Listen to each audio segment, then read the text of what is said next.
السلام علیکم ورحمۃ اللہ وبرکاتہ۔ دوستو، آپ کی خدمت میں ایک بار پھر سے حاضر ہوں۔ میں ہوں آپ کا دوست محمد بلال اور آپ دیکھ رہے ہیں اردو بلال ٹیچر، ایک اور شاندار ٹاپک کے ساتھ۔ دوستو، آج کا ٹاپک ہے دینی اور دنیاوی تعلیم۔ دینی اور دنیاوی تعلیم میں اتنا فرق کیوں دوستو؟ کیوں دنیاوی تعلیم حاصل کرنے کے لیے لوگ کہاں کہاں تک جاتے ہیں؟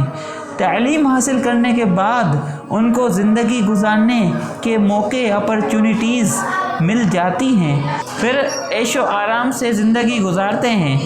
کیا دینی تعلیم کے مولوی صاحب کو حق نہیں؟ ایسا کیوں لوگ انگلش کی تعلیم میں پیسے کو دیکھتے تک نہیں، چاہے کتنے پیسے خرچ ہو جائیں؟ تو اسلام کی تعلیم میں اتنی کنجوسی کیوں؟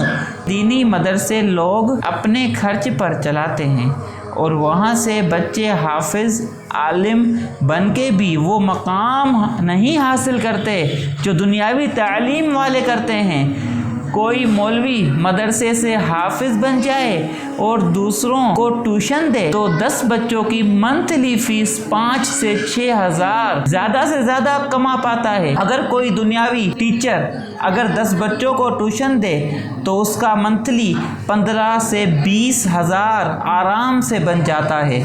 تو دینی تعلیم والے اپنا گھر کا خرچ کہاں سے کریں؟ کیا ان کو حق نہیں کہ اپنے بچوں اور وائف کو خوشی دیں اور سکون سے گھر کو چلا سکیں؟ تو ایسا کیوں؟ دین اسلام کے لیے میری گورنمنٹ سے اپیل ہے، دینی مدارس کو گورنمنٹ میں شامل کرنا چاہیے اور دینی مدارس کی لائٹ فری کر دی جائے، اور ان کو چاہیے کہ مدارس کو فنڈز بھی مہیا کیے جائیں۔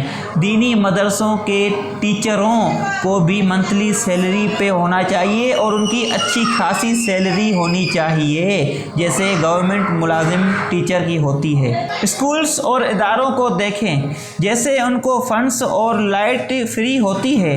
دنیاوی مطلب انگلش کی تعلیم اور اسلامی تعلیم کو ایک ہی درجہ دیا جائے۔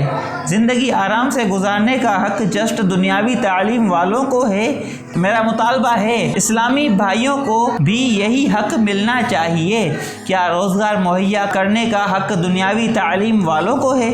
اگر کوئی حافظ یا مولوی بن جائے دنیا والے اسے دہشت گرد سمجھتے ہیں، اور کوئی MBBS کی ڈگری لے لے تو ان کی بڑی عزت کرتے ہیں۔ بھائیو، یہ کوئی معمولی ٹاپک نہیں ہے۔ اس ویڈیو کو اتنا شیئر کریں تاکہ گورنمنٹ تک پہنچ جائے۔